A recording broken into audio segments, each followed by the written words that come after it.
Chrissie's doing some canning inside. What I'm going to be doing today is I'm going to be winterizing our travel trailer that we have. It is a 97 Mallard 29S. It's got a hot water tank, a potable water tank, a gray and black water tank.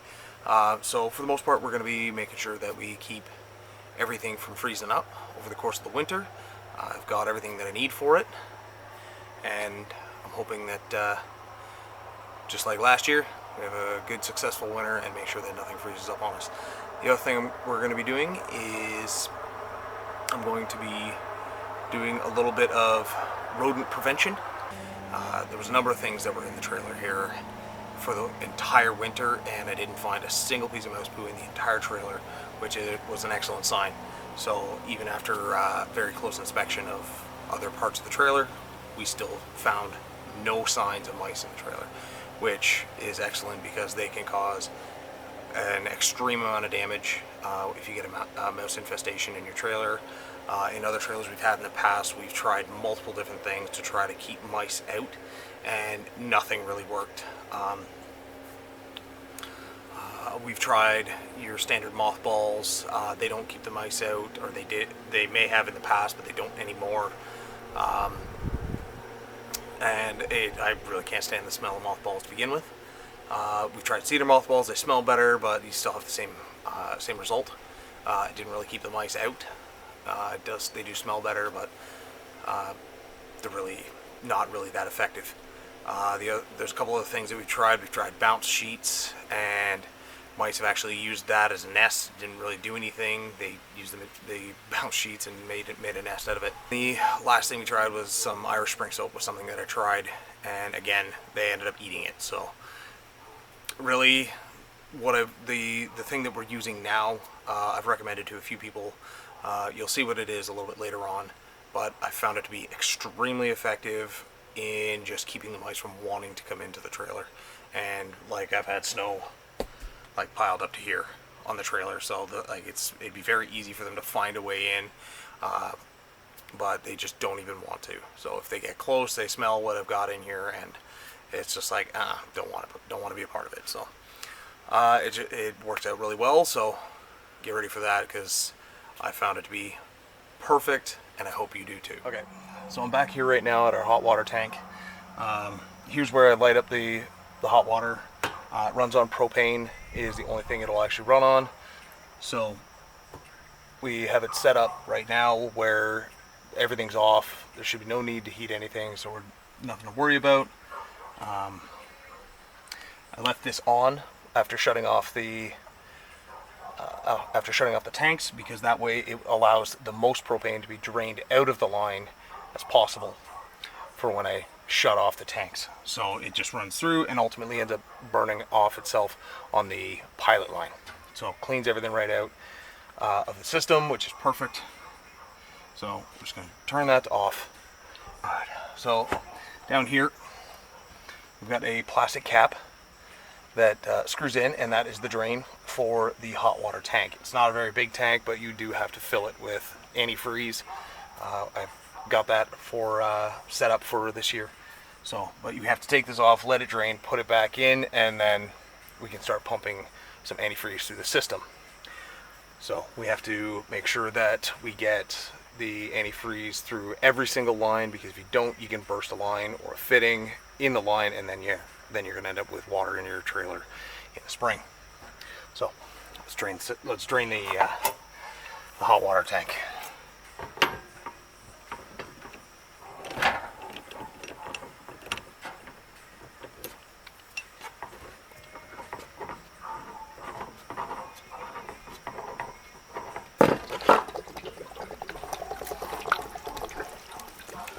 So the tank's obviously not too big, because it's generally always full at some point or another. Some trailers do have a bypass line, so that you can just drain the hot water and set your bypass, and that way you have no water that actually ends up remaining in your hot water tank, and you don't have to worry about filling it with antifreeze. Eventually I will be installing that on here, and I'll put that I'll video that as well, and we'll put it on, put it up here for you to enjoy. I'm just gonna go and open up a tap and allow that to run a little better. So we got all the taps in the trailer are now open, and it's just allowing it to flow out a little bit better. Okay, so the water's pretty well stopped. It's more or less dripping. If we're gonna sit there and wait for that to stop, then we'll be here until tomorrow. So that should be good enough. Let's close this thing back up, and we'll start dumping in the antifreeze.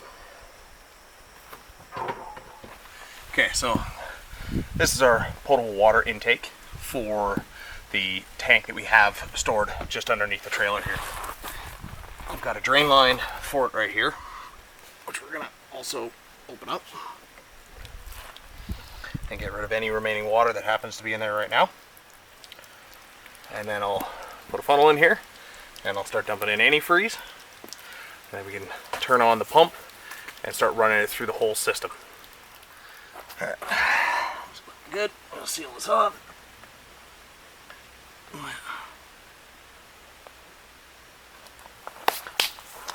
Let's pour.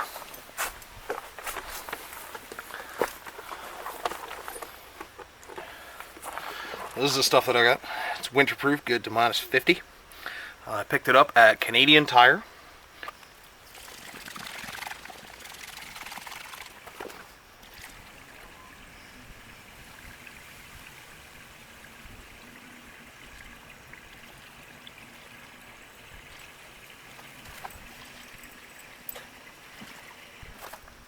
Okay, so that's all 3 of them.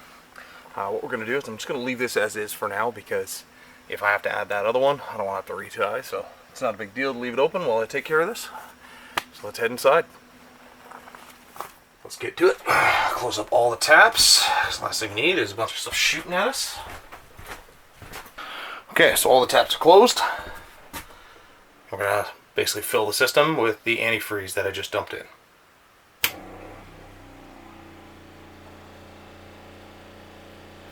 You can hear the pump running. It's just pushing everything through the system.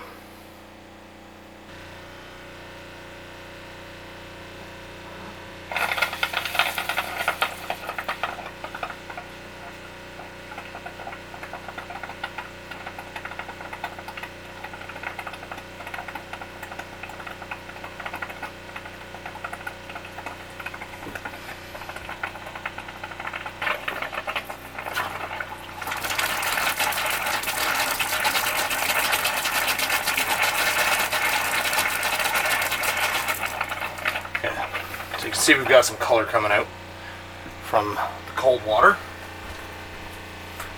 You can hear the pump starting to work a little bit. It's building pressure. And it turns off. So we now have pressure in the system.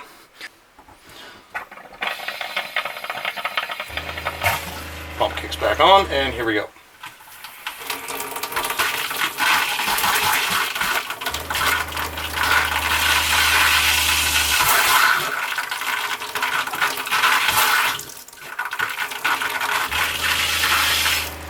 Okay, so we got the sink, we got our colors running through there. We want to make sure you run enough through so that even your P-trap in your trailer also has the same situation running as it has the antifreeze in it, because that too can freeze and you don't want to have to deal with your drainage pipes freezing up as well. So let's move to the bathroom. All right, so we got the bathroom, we got our tub here. So same deal, run the water. It's running clear right now. There's our color. Perfect. Cold water. Okay, we're back clear. Getting our color. I'm gonna leave that be. Okay, so I took off the shower head for the purpose of just having less to run stuff through. So everything else should be good. So we're just gonna do the same thing. Run the water. It's clear. There's our color that we want. Let it run for a sec. Shut it off. Same thing on the other side. There's our water. Now there's our antifreeze. Shut it off. So the last thing now is the toilet. But for this thing, just pull. Same thing, run until she gets colored.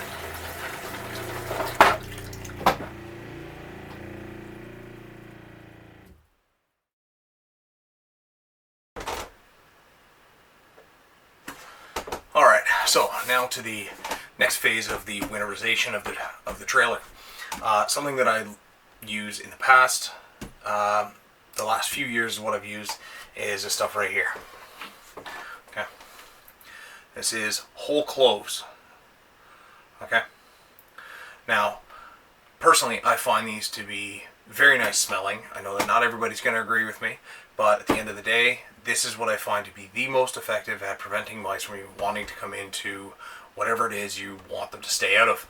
These are the ones from last year.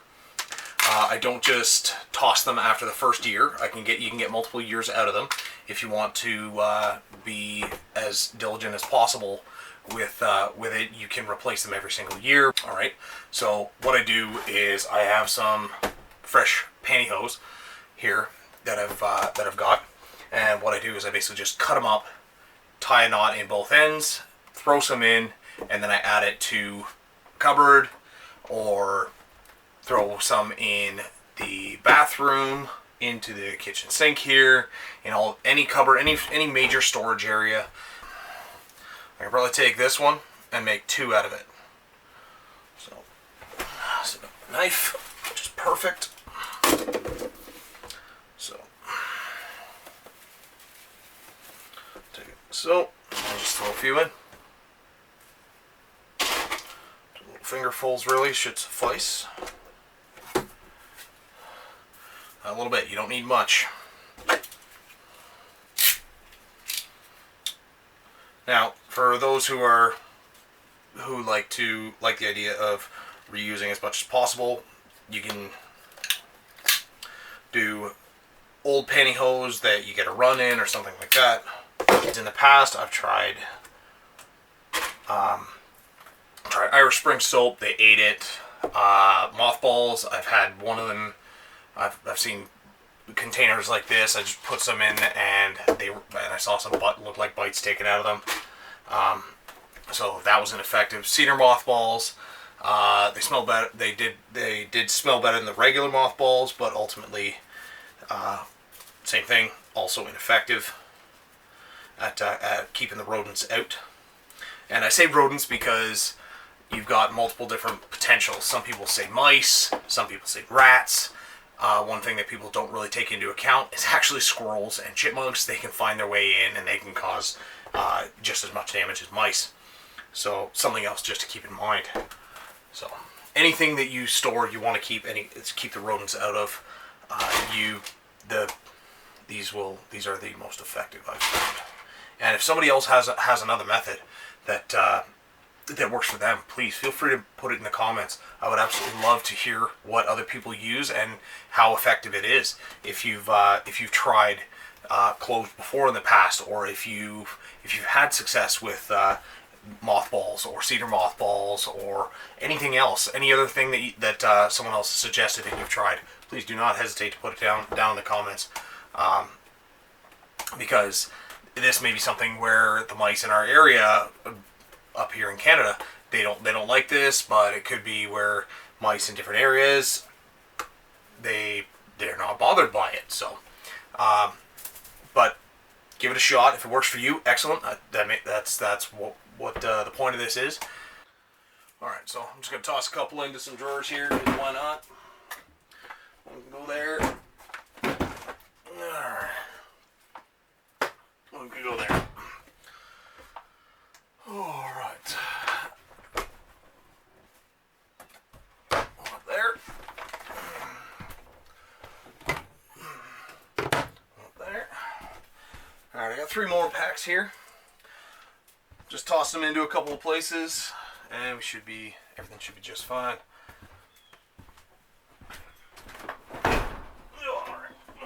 Drop one in under here. That's where actually just underneath here, that's where our potable water tank is. Alright. Under attack!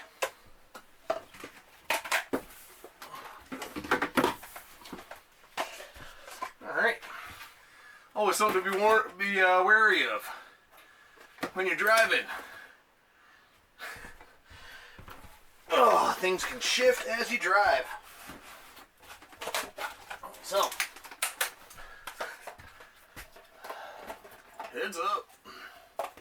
So, especially after you first move your trailer, you want to when you've just taken it down the road a little bit, especially across any rough roads, are the special something you want to be very especially careful about checking is make sure that you're not going to get whacked with anything when you open up the cupboards. All right, drop one in there. Woo! Aha! Prepared that time. Actually had the clothes sitting in the sink last year, in the bathroom sink, and I didn't actually have anything in the cupboard there, and there was no problems.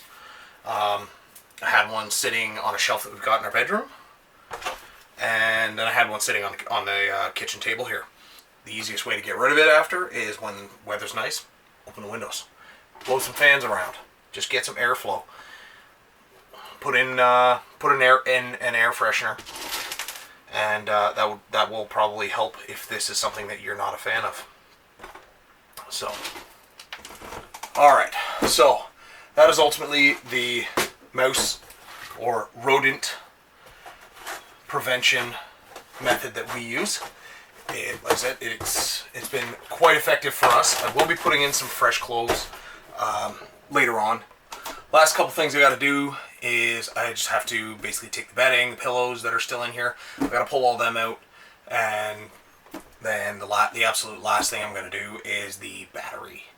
Any battery that you really don't want to freeze, the best thing you can do is remove it from the item that it is supposed to power, such as the RV, your trailer, your boat, your riding lawnmower, Sea-Doo or jet ski, something like that. Anything that that really is not designed to be out in the cold for the winter, such as a snowmobile. Everything else, really, you're really going to want to take the batteries out of them, and you want to put them in a place where they will not freeze. If you leave them out to freeze, you're basically going to reduce the life of your battery. For something like the RV here, the trailer, I am going to pull the battery off the tongue of the trailer, and I'm going to put it in somewhere where it will not freeze, and it will be sitting on a piece of wood. Specifically wood is what I use, but the one thing that I want to try to avoid putting it on straight out is anything concrete. You don't want to put it on a concrete floor, you don't want to put it on a concrete block, just some form of reaction in where the two are just like where the battery itself is touching the concrete. It basically just sucks the life out of the battery, and it can ruin the battery over the course of a winter. So everything that I've got that requires a battery, I pull it off of the unit, and it ends up underneath the house in the crawl space on a piece of wood, and away from anywhere that it can be concerned about with water. I've actually got I've got some bins that are down there that I'm probably going to be putting them all in this year. So I'm going to get the bedding out of here, and that'll be it.